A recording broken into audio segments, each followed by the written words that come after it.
Hey everybody! Happy Twin Tuesday! Twin Tuesday! Woo woo! Woo woo! We're back at ya. We took a little hiatus last week because it was Dakota's first birthday. So I just wanted to be present in the moment and spend the time with him and our family. So that was super awesome. But we're coming at you with something super cool today. But first, who are we? I'm Dr. Madeline. I'm Dr. Johanna. We are your twin chiropractors at Atlas Chiropractic Center, where we see your whole family. We're family wellness, but what's our jam? Pregnant moms and postpartum mamas. Yeah, pregnant and postpartum mamas. So as you're hopping on, say hey, throw some love down. If you're catching a replay, let us know. Replay down below. We appreciate all of y'all who tune in and help support us and get some really awesome information. Yep. Absolutely. So there is, like, I'm sure just a big conversation around this, like all over probably the US, but definitely in Florida. And we see lots of course, families. So lots of parents that have already transitioned into helping their kids with online school last school year, and of course a lot of teachers that are also transitioning to either be teaching online and or preparing to go back to school, because there are two options or two or three options here in Florida for right now. Yes. So we just wanted to so we just wanted to come at you with a little bit of information with that, because one thing I've noticed with a lot of our current patients is that even with parents or kiddos, when they did that transition from working at home from their office job, or kids going to do everything that they need to do mostly on the computer, posture changed drastically with that. Yeah. So what is when that posture changes drastically? Yeah, on like, let's say like technology, like computers, right? Mm-hmm. And not having your workstation set up correct, or not used to being at home doing these things. So I mean, like, we're all guilty. I'm guilty of it, at least I can speak to that. Like being on my laptop, even though I know better, on my laptop, on the couch for hours, like, it's not good for your spine, guys. So I just wanted to give a little bit of information, because no matter if we're talking about your kids doing their work online, or if you transition from working in an office that had a really good ergonomic setup to now you're at home and you're working on a laptop in the available space that you have in conjunction with everyone else that's at home, that can really alter your posture and your setup. And you may be noticing new things like different aches and pains that you've never had before, maybe some numbness and tingling, that kind of stuff. And this stuff doesn't only affect adults, it affects children too, which is why we're talking about it, because everyone's about to transition back into that school. So how do we set up our station properly? How do we make sure we're doing the things that we need to do? Right. So there should be, if you're on a computer especially, I know if kiddos are back at school, they're not necessarily on a computer all day, but if you are at home and you're doing virtual school, or if you're the parent and you're working from home still, or you're going back into the office, computers should be a little bit above eye level. The screen should be 2 to 3 inches above eye level, and that's so when our eyes get tired and we're working, our eyes are going to drift and our head's going to drift down to where the screen is. So if it's 2 to 3 inches above eye level, you're going to maintain your head staying up in good alignment, because otherwise we're going to do this throughout the day. And if we do that throughout the day, it's going to make these muscles in the neck and the upper back super tight. It's going to make them weak and fatigued. They're not going to do their job properly. It's all junky. Part of their job is to support your head up, so gravity works in your favor instead of against you. And when they're not working in your favor, that can cause different aches and pains, numbness and tingling down the arms and hands, things like carpal tunnel, trigger finger, that kind of stuff.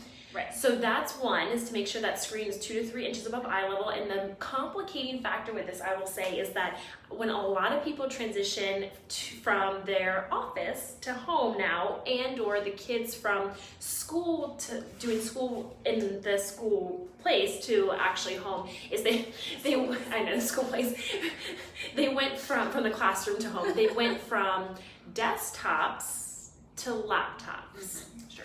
And because laptops are small and they're easy, you can move them around, but the screen is attached to the keyboard, and to have your screen 2 to 3 inches above your eye level means your keyboard's like way up here, and that's not good for the nerves here in the neck. So it is obviously encouraged that you get like an extension type of keyboard, that like a Bluetooth one that you can plug in, or a USB one that you can plug in, so you can actually set this up properly, because you want to make sure this area is nice and relaxed too. Otherwise, you're going to compress a bunch of the nerves that come out in this area, causing different aches and pains, discomforts, weaknesses, that kind of stuff. Right. Yeah. So we don't want to do that, and we don't want to transition that from like starting kids at a really young age with this weakened posture, because that's going to have them develop the things that a lot of adults do a lot sooner and earlier on. Right. Yeah, we see that more and more common, just as more technology has more incorporated into the learning environment. So Yeah. Sitting is a big one too, right? So we like to say sitting rots your spine, because when you sit, there's so much pressure from top to bottom on your spine, it's compressing. And so you got to make sure you get up and move around. And the cool thing with some of these programs I'm hearing with the kids is that, from what I've heard, there's two different options as far as like doing it at home. One is to actually sit in front of the computer and do it like you would in school. The other option is pretty much to work at your own pace. So if you're able to work at your own pace, that's cool, because your child can get up and move around, or if your job is like that too, you can get up and move around. But if you have to be completely present, like staying within the computer so the teacher can see you, or your boss or whatever can see you, that's too much sitting. So it is encouraged that you get up every hour to 2 hours max. Set a timer, especially the adults, like set a timer to get up to move, and just make it a thing. Like get up and move every hour. Like you're made to move. And I would like to think you have a little bit more freedom at home to move than maybe in an office environment. Yes. But do I have to do like crazy moves and go exercise and work out when I do that movement? No, you just gotta get up, just pace around your house a little bit, go to the bathroom, get some water, get a snack. That's all the movement that we're talking about, because that gets your spine moving. It helps put more blood and oxygen back into that area, helps pump and loosen up those muscles and all of that good stuff. Yeah, so I was gonna say definitely get up and move, especially for the kiddos too. Like, if they're at home, I have no idea, because I don't have kids in school. Like, are they allotted gym time at home, or or play time? Recess, and hopefully, and I hope that they still have that in school somewhat, because physical activity is so good, especially because just whether kids are going back to actual sit in school or at home, or you're part of that process as well as a parent. The stress level is just pretty high right now with it. So playing and physical activity is a great way to help manage that. And getting outside gets that vitamin D, gets the fresh air, it helps decrease stress, decrease the stress hormone, it helps you reset, ground yourself. So incorporating that into not only your busy work life, but your kids' new school schedule as well is just gonna help you really thrive and start this school year off right. So we wanted to bring some positive tips to you, because the way that you do sit and your posture will affect your overall health, believe it or not, and make you feel yucky or feel okay. And the world's transitioning, which we're embracing it, right? So we're making sure that we're helping bring you guys tips to stay healthy, active, less compression on the spine throughout the day, no matter if you're working from home indefinitely, or if your kiddos are being homeschooled, or whatever that process looks like. We're all figuring it out. Yeah, so, and if you're just not sure what your posture looks like, you can just mention to us when you come in the office if you're a current patient, and we can evaluate that for you. We can also evaluate your work setup. If you're not sure if that's 100% correct, let us know, ask us questions, because we gave you 2 tips.